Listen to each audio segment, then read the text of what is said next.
Hello, and welcome to Ending Physician Overwhelm. I'm your host, Dr. Megan Mello. I'm a family and obesity medicine physician, as well as a certified life coach for physicians.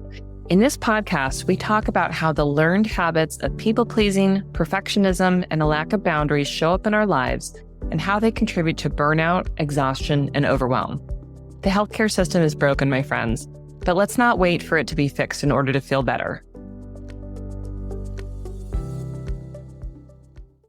Well, hello, and thank you as always for tuning in. This is episode 92 of the podcast, which means that we've almost hit episode 100. I just want to say thank you for tuning in and listening. As I've mentioned before, having a podcast is something that I had thought about for a really long time and never thought I would get here, but here we are, and I'm grateful to have you listening to me today. Today, we're going to talk about this idea that when we're saying yes to things, we are saying no to something else. And this episode is coming about in particular today because today we had another meeting of my group, Healing Perfectionism in Women Physicians. And we were talking about Brené Brown's book, The Gifts of Imperfection, which is the basis for the program, and particularly guidepost number 9. Which is cultivating meaningful work and letting go of supposed to. Part of the activity for this particular session has to do with identifying something that is our gift or talent and what is the dark side of that. And it came up in conversation that one of the participants was saying that she had a particular skill for organizing. And so she often got asked by other people to help organize different events or different components of her kids' sports teams, things like that. And part of her was, excited that she was asked to help. Part of her really found this energizing, but it often came at the cost of saying no to herself. That no that we say to ourselves or to somebody else is often not overt. It is covert. It is not usually us saying, yes, I will organize the soccer teams, upcoming events. And no, I will have to say no to myself, for the exercise plan that I had planned to start, for example. We don't often say that no to ourselves out loud, but it's still there and it's still important and it still has an impact. And so we're going to talk more about that today in the episode. There's a wonderful idea that comes from the Life Coach School where I did my coaching certification, which is to say no when yes is a lie. And I love that idea because it makes it much more explicit. How often do we say yes to something when we really don't want to, when we're saying yes through gritted teeth? And our people-pleasing parts tend to really feel that's uncomfortable. It's too risky, right? To not say yes. And so we do. But we often don't really examine, in detail, the effects of the yes. Saying yes to this means I'm saying no to something else because there is finite time and energy in the world, right? There's finite time and energy and attention in our lives. And if we are saying yes to participating in a committee, for example, that we're probably saying no to whatever activity we'd normally be doing at that time, like, a lunch break, for example, which, as we know, is not something that really, really happens for most physicians. But I understand what I'm saying. When we're saying yes to something, we are saying no to something else. And I want to talk about the impacts of this as it relates to a few different areas in our lives. We're going to talk about this related to our important relationships in life, whether that's our legal family or our chosen family or friends. We're going to talk about it as it relates to our health. And we're going to talk about it as it relates to us as a person. And I'm separating this concept of, saying no to our health from saying no to ourselves, because I think those two things can be a little bit different, even though the difference we see a little bit subtle, we mentioned here, right? So let's start with when we are saying yes to whatever it is, and we're saying no to our family or friends. Think of a scenario where perhaps you've got plans that are going to happen after work with other people. And that might be as simple as family dinner. It might be a kid's soccer match. It might be meeting somebody, to catch up after work. But something rolls in to clinic or to the hospital, right? You're asked to take another patient. Someone asks, oh, can't you just do, this one thing? The patient comes, and despite having been asked 4 times if they had any paperwork, they produce paperwork at the end, right? And you say, yes, I will take care of that, even though they had their opportunity. That one always drives me nuts. I don't know why people do that. But again, in that context, let's say it's the situation with paperwork, right? Paperwork is produced at the end of the visit. The patient said, can you just fill this out? And again, despite the circumstance of having been asked several times, was there any paperwork for the visit? But here the paperwork is. They're asking you to do it right now. You've got this other obligation. You're already probably running a little bit tight on time. What happens when you say yes? You are saying no to being on time for whatever that other obligation is. You might not think about it that way, right? But what happens to your relationships when you are constantly showing up late, frazzled, already feeling frustrated and resentful, perhaps, because you didn't really want to do that paperwork. You didn't really think it was right. They were given the opportunity to make the paperwork a part of the visit, and they chose to keep it as this secret extra thing. And you, in your unwillingness to feel the discomfort of disappointing them, agreed to take it on. And I don't mean that in a harsh, mean way. We are people who really want to help others. We want to take care of our patients and get their needs met. But that sometimes makes us really bad with boundaries. And we don't realize the impact that we're having on our relationships because we're constantly showing up late or, again, frazzled and not present. That is damaging to relationships over time because in our meaningful, not at workplace relationships, we are being unreliable. And we're not being unreliable because we are, lazy, terrible people, right? We're not just flaking out. We are constantly making the choice that other people matter more. And certainly, let's leave time and space for true emergencies. True emergencies do happen to us. They happen to us in clinic and hospitals and multiple other settings, right? Where there's true medical emergency. But this person's paperwork is not an emergency. It's something that they present as urgent, but again, they had opportunity and they chose to not make it convenient for us, chose to ask us to do something outside of their appointment time because they wanted to talk about other things or, they conveniently forgot or any other number of circumstances. And we, in our unwillingness to embrace the discomfort of saying no to them, we are saying no to those other people in our lives. We're saying no to being on time. We are saying no to being reliable in that vein. And that does make a difference, right? It impacts our sense of ourselves, but it also impacts and strains those relationships. So I think we've all experienced that to some degree. So recognizing in this situation that if you are saying yes to something that is not truly urgent, emergent, and you're probably getting the opportunity, unfortunately, to do that multiple times per day, multiple times per week, there's a cumulative effect on your relationships and one that is not favorable, right? Although your friends and family may realize the importance of your job, they also may hear from you, oh, this patient had this paperwork. Oh, they just kept asking me to take on one more thing, knowing that there's also truly not a medical emergency and they're always feeling like they're last in your life. Let's think about it also, as we mentioned, from the perspective of our health. When we are saying yes to taking care of patients or, perhaps always putting the needs of our family first, we are often saying no to taking care of our health.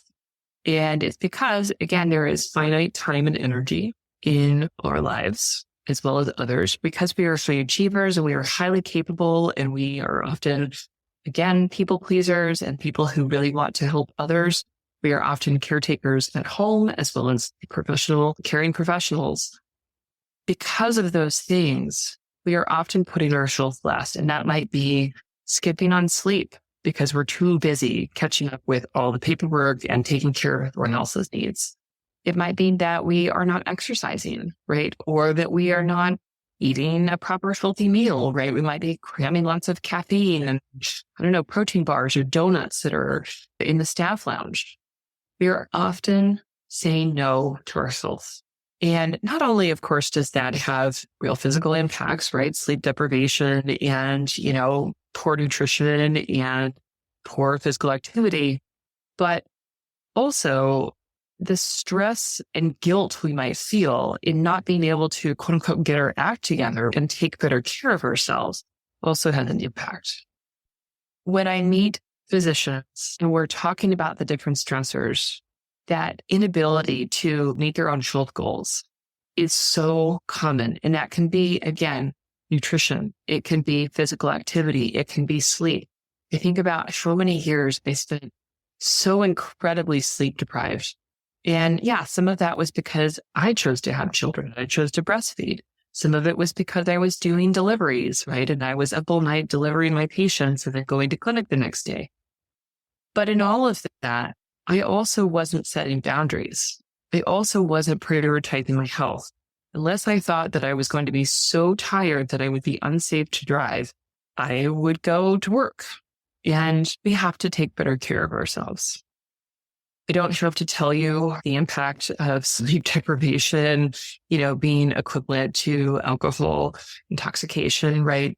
Those studies are known. That's why residency hours were cut back in part. I don't have to tell you the chronic effects of a lack of exercise and a lack of nutrition. But unfortunately, we are constantly saying yes to other people and no to those aspects of our health. And it's time to decide that we're no longer willing to say no to our health, right? We might be inconveniencing somebody by choosing to exercise instead of, let's say do something with our kids. We might be inconveniencing people because we're going to choose to sit and take 10 minutes in the middle of our day to eat a nutritious meal, even though we've been working straight through and the afternoon has started. It's time to move on, but we're going to choose to prioritize our nutrition. It might mean that we don't get things done in the extra work project that we were asked to take on, and we chose to go to bed. When we are thinking about what we are saying yes to, we need to recognize that we are often saying no to our health. And again, we need to understand that we will feel uncomfortable when we choose to say no to other people, but not saying no, not being willing to say no to other people means that we're ignoring these things for ourselves. The third area that perhaps has the highest impact really ultimately on our lives is saying no to ourselves. And that is a much more sneaky no to ourselves. But when we are constantly disappointing ourselves, when we are constantly feeling like we can't get things done, that we are always last on the list, that we always have to take care of all the other humans in our lives before ourselves, that we're so unwilling to disappoint other people, that we are devaluing ourselves over and over again, right? Our training involved devaluing ourselves, right? Putting ourselves lower on, the personhood hierarchy because our need for sleep, our need for water, our need to use the bathroom, our need to eat, our need to express human emotions always had to be lower than our need to take care of patients or our need to appear teachable and polite and, professional. That was already a very significant devaluing of ourselves for most of us. There are probably some of us who escaped from training not having done this, but for many of us, we learned that we ourselves and our needs were less important than the needs of other people. When we are constantly saying yes to other things, whether that is, frustratingly often unpaid work or, being asked to bring something at the last minute for the potluck or the kids' event at school. When we are constantly saying yes to other people, we are saying no to ourselves. And there is a repeated subconscious reminder over and over again that we matter less than other people in our own lives. And that has a detrimental effect. No wonder we continue to seek external validation. No wonder we continue to struggle with feeling better. No wonder we are easily gaslit in many situations. No wonder we are flattered when somebody asks us to participate in something. No wonder we don't try for a promotion when we don't meet all the marks, right? That's something that's seen in many professional women, not just in physicians, right? But women will not tend to apply for a job if they don't meet all the qualifications that are listed out, whereas our male colleagues will tend to apply and they will tend to get a job. We have been devaluing ourselves, and it's not only because we're saying no to ourselves over and over again, no to the things that we want, no to the things that we need, but that's at least part of it, right? We're reinforcing that story that our needs and wants come last. We need to stop doing that because it's leaving us feeling exhausted, overwhelmed, frustrated, resentful, angry. It's leading to burnout, depression, anxiety, insomnia.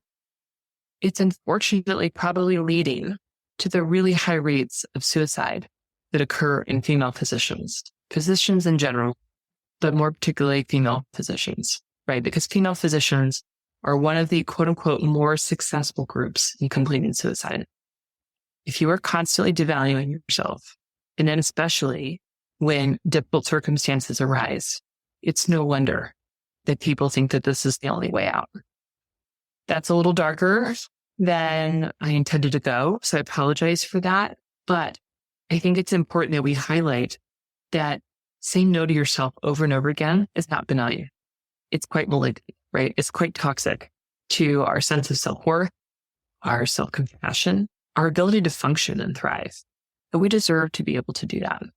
We deserve to be able to take great care of ourselves, to set boundaries and limits with others, to understand that we do have finite time and attention and energy, and we shouldn't feel like we have to do it all for other people. But in picking that path, and picking the path of boundaries and taking care of yourself, especially if you are a people pleaser, especially if you have traditionally taken care of others before yourself always, and people know you for that, and they know that they can count on you when they come to you, you are going to disappoint some people. And that's not being mean. It's not being wrong. It's not impossible for you. It's just something that's going to happen. And the discomfort may get better over time, but don't see the discomfort as a sign that something has gone wrong. Nothing has gone wrong. Whenever we change a habit, including the habit of people pleasing, including the habit of always saying yes, of always being agreeable, always being the team player, right? Of always being the go-to. When we change a habit, we will experience some discomfort. We will have to think about it more. We will have to slow things down. It is much easier to follow in the same old ruts and keep to the well-worn path.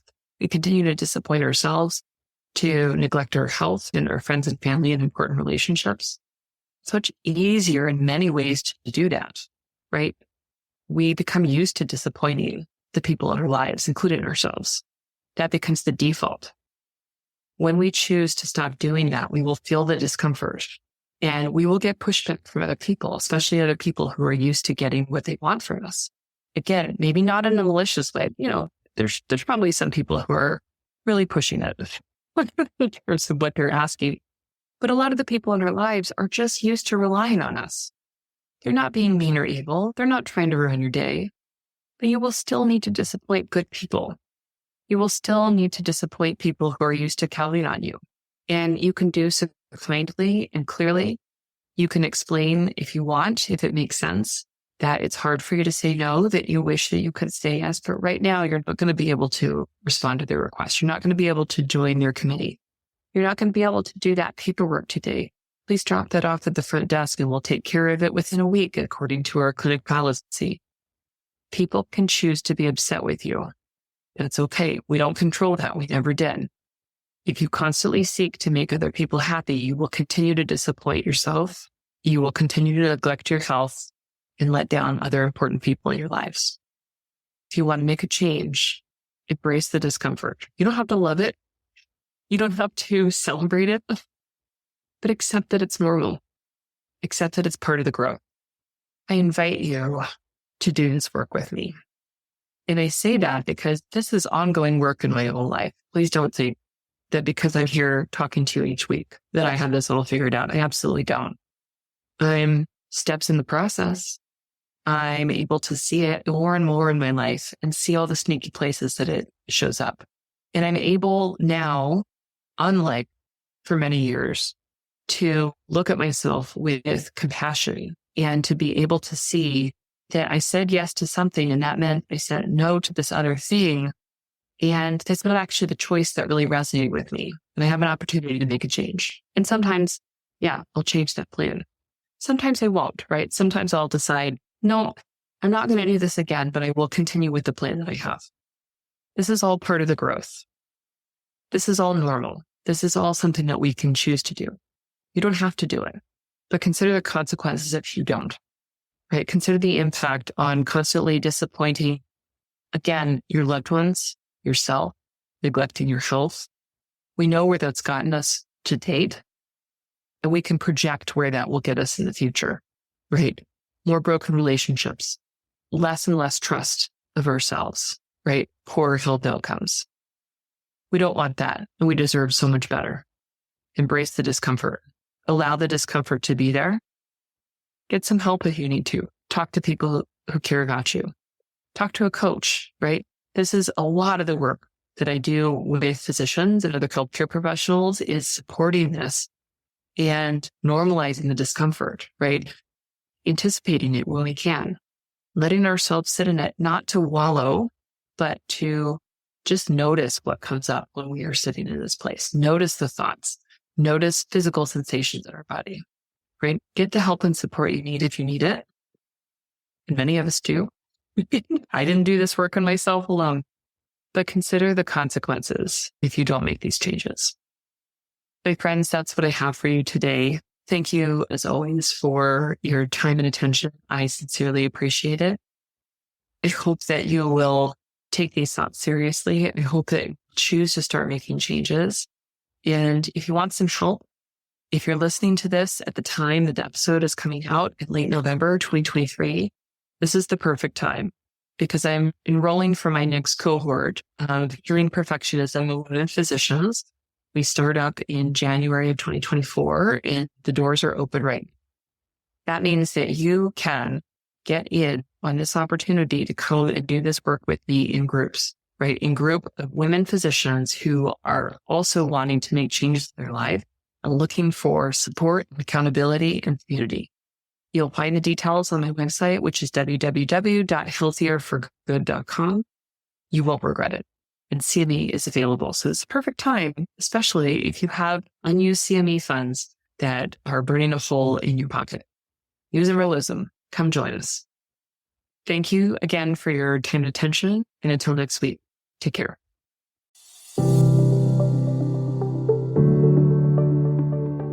Well, that's our show for today. Thank you as always for listening. To learn more about my coaching programs, head to www.healthierforgood.com. And if you love this podcast, please drop us a review on iTunes or support the show by clicking the link in the show notes. Until next time, take care.